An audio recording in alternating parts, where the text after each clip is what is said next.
Hello friends, welcome to our channel. ఈ వీడియోలో ఒక కథ చెప్పుకుందాము. కథ పేరు the time slip. Time travel concept తోటి చిన్నగా రాసుకున్న ఒక కథ ఇది. విజయనగరం ప్రాంతంలో ఈ కథ ఉంటుంది. ఈ కథలో సాగర్ అనే క్యారెక్టర్ మన మెయిన్ క్యారెక్టర్ అనమాట. సో ఈ సాగర్ క్యారెక్టర్ మనల్ని త్రూ అవుట్ స్టోరీ డ్రైవ్ చేస్తూ ఉంటుంది. స్టోరీలోకి డ్రైవ్ చేస్తూ ఉంటుంది. ఎక్కడ స్కిప్ చేయకుండా వీడియోని చివరి వరకు చూడండి. మీరు కనుక మన ఛానల్కి కొత్తగా వచ్చినట్లయితే ఈ వీడియోని లైక్ చేసి మన ఛానల్ని సబ్స్క్రైబ్ చేసుకోవడం మర్చిపోవద్దు. ఇంకా కథలోకి వెళ్ళిపోదాము.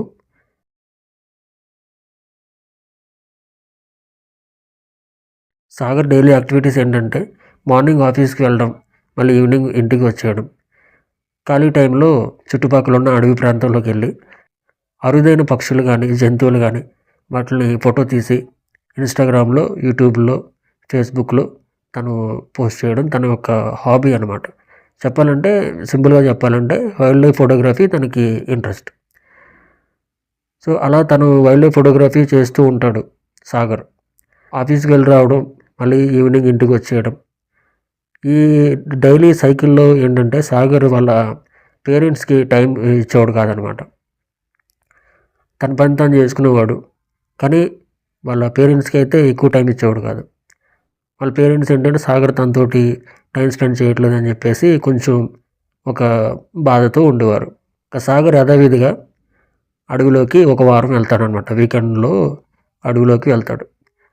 ఒక అరుదైన ఈసారి ఏంటంటే సాగర్కి ఒక ఎప్పుడు ఎవరు ఫోటో తీయని ఒక అరుదైన పక్షి కోసం చాలా అడవి లోపలికి ఈసారి వెళ్ళడానికి ప్రయత్నిస్తాడు సాగర్. ఆ క్రమంలో సాగర్ ఎవ్వరూ ఎప్పుడూ వాడని ఒక వంతెన్ని, పాడుబడిపోయిన వంతెన దగ్గరికి వెళ్తాడనమాట. వెళ్ళి ఆ వంతెన్ని కొంచెం అలా క్రాస్ చేయగానే తన ఫోన్లో ఉన్న గూగుల్ మ్యాప్స్ ఆగిపోతుంది. బండి ట్రబుల్ ఇస్తుంది. చేతికున్న స్మార్ట్ వాచ్ పనిచేయదు. చుట్టూ ఉన్న పరిసరాలు ఒక్కసారిగా అకస్మాత్తుగా చేంజ్ అయిపోతాయి. ఒక 50 సంవత్సరాల టైం పీరియడ్లో చుట్టుపక్కల పరిసరాలు ఎలా ఉంటాయో అలా మారిపోతాయి.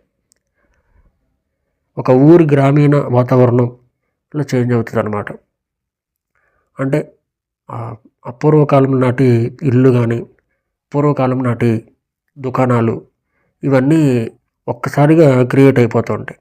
అప్పటి వరకు అడవి వాతావరణం ఉన్న పరిసరాలు ఒక్కసారిగా ఒక పురాతన కాలం నాటి పరిసరం కింద మారిపోతుంది. సో సాగర్కి ఏంటంటే ఒకసారిగా ఆ వాతావరణం చూసి భయపడి ఊరి లోపలికి అలా పరిగెడుతూ ఉంటాడు. అలా పరిగెడుతూ ఒక పెద్ద ఆయన దగ్గర ఆగుతాడు సాగర్. ఆగి ఇలా అంటాడనమాట, పెద్ద ఆయన, నేను విజయనగరం నుంచి వచ్చాను, నాకు కొంచెం విజయనగరం వెళ్ళడానికి దారి చెప్పు అని చెప్పేసి అంటాడు. అదేంటి బాబు, విజయనగరం నుంచి రావడం ఏంటి? విజయనగరం వెళ్ళాలంటే ఇక్కడ నుంచి దాదాపుగా నడుచుకుంటూ వెళ్ళాలి, 10 రోజులు పడుతుంది అని చెప్పేసి అంటాడు. అన్న తర్వాత, అవును పెద్ద అయినా, నా బండి కూడా స్టార్ట్ అవ్వట్లేదు, నేను తెచ్చుకున్న ఫోన్ కూడా నాకు ఇక్కడ పని చేయట్లేదు, నా వాచ్ కూడా సరిగ్గా పని చేయట్లేదు, చూడని చెప్పేసి ఫోన్ అది చూపిస్తాడు. ఫోన్ అది చూసి చాలా ఆశ్చర్యంగా చూసి, ఆ పెద్ద అయినా విజయనగరం వెళ్ళడానికి 10 రోజులు పడుతుంది బాబు, బండి అంటావు అదంటావు ఇదంటావు అని చెప్పేసి అనేటప్పటికీ సాగర్ కంగారుగా ఇంకా ఎదురికి పరిగెడుతూ ఉంటాడనమాట. అలా పరిగెడుతూ ఊరు మధ్యలోకి వెళ్ళగానే సాగర్కి ఒక ఇంటి దగ్గర ఒక ఇంటి ముందు ఒక పెద్ద ఆయన పని చేసుకుంటూ ఉంటాడు. ఆ పెద్ద ఆయన చూడగానే సాగర్కి వాళ్ళ తాతయ్య లాగా ఉన్నారని అనిపిస్తుంది. దగ్గరికి వెళ్ళి చూడగానే నిజంగా వాళ్ళ తాతయ్య. సాగర్ ఆ పెద్ద ఆయన దగ్గరికి వెళ్ళి పలకరిద్దాము అని చెప్పేసి దగ్గరికి వెళ్తాడు. సో ఇందాక ఒక పెద్ద ఆయన ఇలాగ అన్నీ విచిత్రంగా అన్నీ ఉన్నాయని చెప్పేసి చూశాడు కదా, అప్పుడు సాగర్కి అర్థమవుద్ది అనమాట. ఆ వంతెన దాటగానే సాగర్కి ఒక 50 సంవత్సరాలు వెనక్కి వెళ్ళిన సంగతి అప్పుడు అర్థమవుతుంది. సో ఎప్పుడైతే వీళ్ళ తాతయ్యని చూశాడో సాగర్, తాతయ్య దగ్గరికి వెళ్ళి ఇలాగ అంటాడనమాట, నమస్కారం అండి అని చెప్పేసి ఆ తాతయ్య ఆయన్ని పలకరిస్తాడు. ఆయన కూడా నమస్తే చెప్తారు. చెప్పి అని అడుగుతారు, ఏం బాబు, ఎవరు నువ్వు, ఏం కావాలి నీకు అని చెప్పేసి అడుగుతారు.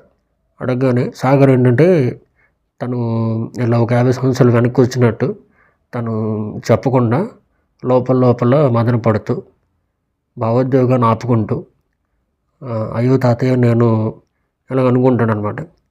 అయ్యో తాతయ్య నేను మీ మనవడిని, మీరు ఇప్పుడు ఏదైతే ఆస్తి కోసం లేకపోతే పేరు కోసం కష్టపడుతున్నారో అవన్నీ నా కోసమే అని చెప్పేసి లోపల అనుకొని ఆయనకి ఇవేమీ చెప్పకుండా ఇలాగంటాడనమాట. అయ్యా నేను ఇలా విజయనగరం నుంచి వచ్చాను, దారి తప్పిపోయాను నేను, నాకు ఒక 4 రోజులు మీ ఇంట్లో ఆశ్రయం కావాలి అని చెప్పేసి అంటాడు. సరే అని చెప్పేసి 4 రోజులు ఆశ్రయం ఇస్తాడనమాట. ఆయన లోపల తీసుకెళ్తాడు, కూర్చోబెడతాడు. సో మన సాగర్ లోపలికి వెళ్ళే టైంకి సాగర్ వాళ్ళ నాన్న లోపల భోజనం చేస్తూ ఉంటారు. సాగర్ వాళ్ళ తాతయ్య కూడా కూర్చోబెట్టి బాబు నువ్వు కూడా భోజనం చేయని చెప్పేసి వాళ్ళకి భోజనం పెడతారనమాట. ఏదైతే 4 రోజులు సాగర్ వాళ్ళ ఇంట్లో ఉంటాడో ఆ 4 రోజుల టైంలో సాగర్ మొత్తం అన్నీ గమనిస్తాడనమాట. వాళ్ళ తాతయ్యకి వాళ్ళ నాన్నకి ఉన్న బాండింగ్ కానీ, వాళ్ళ యొక్క రిలేషన్లో ఉన్న బాండింగ్ కానీ, వాళ్ళు ఎంత కష్టపడుతున్నారు ఇవన్నీ చూసి ఆ 4 రోజులు సాగర్ కూడా వాళ్ళ ప్రేమలు బంధాలు అన్ని గురించి తెలుసుకుంటాడు. తెలుసుకుని ఒక 4 రోజులు వాళ్ళ దగ్గర ఉండి అన్నీ తెలుసుకున్నాక ఇంకా విజయనగరం ఇంకా వెళ్ళిపోవాలని అనుకుని ఆయన దగ్గరికి వెళ్ళి నేను యాక్చువల్గా నా బండి అది వేసుకొచ్చానండి, పాత వంతెన దగ్గరికి వచ్చేటప్పటికి నా పరిస్థితులన్నీ మారిపోయినాయి అని చెప్పేసి చెప్తాడు. చెప్తేనే నన్ను ఆ వంతెన దగ్గర తీసుకెళ్ళండి అని చెప్పేసి అడుగుతాడు. ఈయన ఏం చేస్తాడు, తీసుకుని వెళ్తాడనమాట ఆ వంతెన దగ్గరికి. మళ్ళీ సాగర్ ఆ వంతెన కొంచెం దాటగానే వివిధ పరిస్థితులు వచ్చేస్తాయి. ఒక అడవి ప్రాంతం వచ్చేస్తుంది. చుట్టుపక్కల అడవి పరిసరాలు మొత్తం అన్నీ మళ్ళీ మారిపోతాయి. సాగర్ వంతెన దాటగానే చేతికున్న వాచ్ కూడా పనిచేయడం స్టార్ట్ అవుతుంది. ఫోన్లో ఉన్న మ్యాప్ కూడా డైరెక్షన్స్ చూపిస్తుంది. బైక్ కూడా స్టార్ట్ అవుతుంది. సాగర్ ఏంటంటే ఇంటికి వెళ్ళిపోతాడు. వెళ్ళిపోయిన తర్వాత వాళ్ళ డాడీ వాళ్ళ అమ్మని కలుసుకొని వాళ్ళ పేరెంట్స్ ఒక టేబుల్ దగ్గర కూర్చుని 2 చైర్స్ వేసుకొని కూర్చుంటారు. వాళ్ళ దగ్గరికి వెళ్ళి సాగర్ ఏంటంటే ఇలాగంటాడు, ఇన్ని రోజులు నేను మీ యొక్క విలువని మీ యొక్క ప్రేమని నేను తెలుసుకోలేకపోయాను, ఇక్కడ నుంచి నేను మీతోటి టైం స్పెండ్ చేస్తాను, మీతోనే ఉంటాను అని చెప్పేసి వాళ్ళకి అన్నీ చెప్పి వాళ్ళతోటి ప్రేమగా ఉంటాడు అనమాట. సో ఈ కథ యొక్క సారాంశం ఏంటంటే జరిగిపోయిన కాలాన్ని మనుషుల్ని మనం తీసుకురాలేం, అలాగే రాబోయే కాలాన్ని రాబోయే మనుషుల్ని మనం ఇప్పుడు తీసుకురాలేం. సో ఉన్న ప్రజెంట్ని మనం ఎంజాయ్ చేయాలి, ప్రజెంట్లో బతకాలి అని చెప్పాలనుకునే కథ ఇది. సో ఈ కథ మీ అందరికీ నచ్చింది అనుకుంటున్నాను. ఈ కథ మీకు నచ్చితే ఈ వీడియోని లైక్ చేసి మన ఛానల్ని సబ్స్క్రైబ్ చేసుకోవడం మర్చిపోవద్దు. మరొక వీడియోలో మంచి కథతో మళ్ళీ కలుసుకుందాం.